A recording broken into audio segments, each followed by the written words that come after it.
शिकायत है। विराज बैठ प्रसन्न हो। जी अभी ठीक। हाँ, नहीं, ठीक ही रहना चाहिए। हम आपको अपने प्रभु का विधान बताते हैं थोड़ा सा। जब प्रभु किसी पर कृपा करते हैं, ये वैभव मिलना कृपा नहीं है, ये पुण्य है। पुण्य से एक घोर पापी को भी देखो, पाप करके भी उनका कोई पुण्य है जिससे वो सुकृत पूर्व के सुकृतवश चल रहे हैं, नया पाप है। ये वैभव बढ़ना या यश बढ़ना, ये भगवान की कृपा नहीं मानी जाती। भगवान की कृपा मानी जाती है अंदर का चिंतन बदलना, जिससे आपके अनंत जन्मों के संस्कार भस्म होकर और अगला जो है वो बड़ा उत्तम होगा। अंदर के चिंतन से होता है, बाहर से कुछ नहीं होता। मात्र अंदर का चिंतन। अच्छा, अंदर का चिंतन हम लोगों का स्वभाव बन गया बहिर्मुखी। बहिर्मुखी मतलब बाहर, बाहर यश कीर्ति लाभ विजय, इससे हमको सुख मिलता है। अंदर से कोई मतलब नहीं रखता कोई, कोई विरला ही अंदर से। अब क्या होता है, भगवान जब कृपा करते हैं तो संत समागम देते हैं, फिर दूसरी जब कृपा होती तो विपरीतता देते हैं, और फिर अंदर से एक रास्ता देते हैं। ये मेरा रास्ता है, ये परम शांति का रास्ता है, ये शांति का रास्ता नहीं। भगवान वो रास्ता देते और जीव को अपने पास बुला लेते हैं। बिना प्रतिकूलता के संसार का राग नष्ट नहीं होता।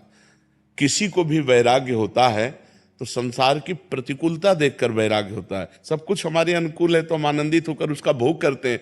जब हमारे ऊपर प्रतिकूलता आती है तब ठेस पहुंचती है कि इतना झूठा संसार, तो अंदर से भगवान रास्ता देते हैं, ये सही है।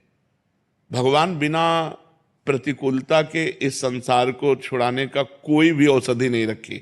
आज तक जितने बड़े महापुरुष हुए हैं, जिनका जीवन बदला है, उनको प्रतिकूलता का दर्शन करके बदला है।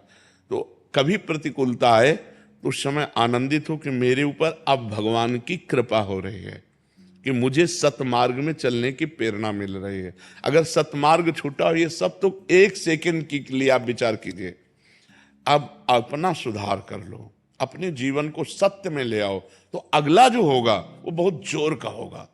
चाहे जन्म हो तो श्रीवान कुलवान धनवान वैभव संपन्न ऐसे, और भक्ति की अनुकूलता, भक्ति की अनुकूलता। खास बात श्रीवान धनवान कुलवान नहीं, खास बात भक्ति की अनुकूलता। अगर इस जन्म में भगवत प्राप्ति नहीं हुई तो भगवान श्री कृष्ण ने गीता में कहा है कि मेरे भक्त का नाश नहीं होता। मैं कुलवान धनवान श्रीवानों के कुल में जन्म देता हूं और फिर पुनः भक्ति का माहौल देता हूं, और पूर्व का जो भजन छूटा हुआ हो वहीं से उसको।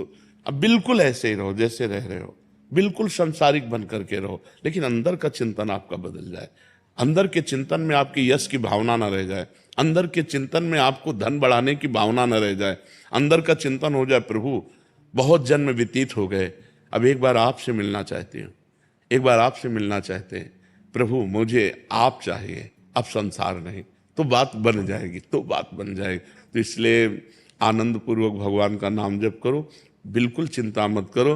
बाबा, क्या नाम जप से हो जाएगा? पूरा, ये हम अपने जीवन का अनुभव बताते हैं। सांख्य योग और अष्टांग योग और कर्म योग और भक्ति योग, चारों योगों में प्रवेश रहा है। पहले हम सन्यासी रहे हैं 20 वर्ष सन्यासी रहे काशी विश्वनाथ जी। तो हम सांख्य योग, अष्टांग योग, जो अष्टांग योग है ना, अष्टांग योग कर्म योग, इन तीनों को अच्छी प्रकार जान करके और फिर भक्ति योग में आए हैं।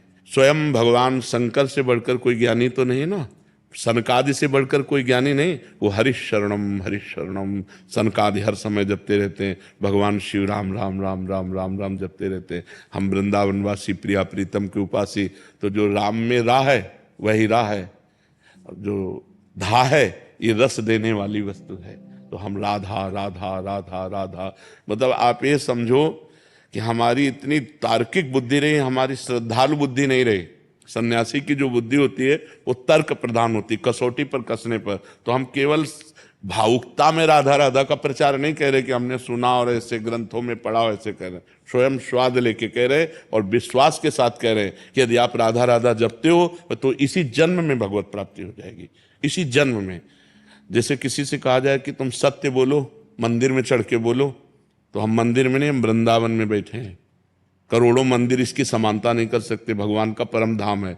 अगर राधा राधा नाम चल रहा है तो इसी जन्म में भगवत प्राप्ति हो जाएगी। हमारी आखिरी श्वास यदि राधा, तो मुझे श्री जी की प्राप्ति, भगवान की प्राप्ति हो जाएगी, इसमें कोई संशय नहीं। और किसी साधनों की कोई आवश्यकता नहीं। आप केवल अंदर ही अंदर चलाइए और लिखिए। देखो, हम जो कह रहे हैं उसको समझो। बहुत अधिक नाम जपने की हमें चेष्टा नहीं करनी, कम संख्या हो लेकिन मन लगा करके हो। जैसे हम, अब देखो, आप लिखो राधा, अपने दिमाग में लिखो, खुले नेत्र लिखो, या बाहर बाहर देखो, दिखाई दे रहा है राधा लिखा हुआ, वही कान में सुनो राधा, वही अंदर उठाओ राधा, ये तीनों का एकाकार हो जाए तो ये करोड़ों नाम जप के बराबर है। देखो, जैसे हम बोला राधा, ऐसे हम 1000 राधा नाम बोले तो हम बोला राधा, ये उपांशु है, इसे उपांशु कहते हैं। राधा राधा राधा राधा 1000 बार, ये उपांशु हुआ। अब ये ऐसे उपांशु हम 10,000 बार जप करें, अंदर देखते हुए बोले राधा, उपांशु 10,000 बार नाम जप करने का फल एक बार मानसिक में है। इतना बड़ा फल है ये। ऐसे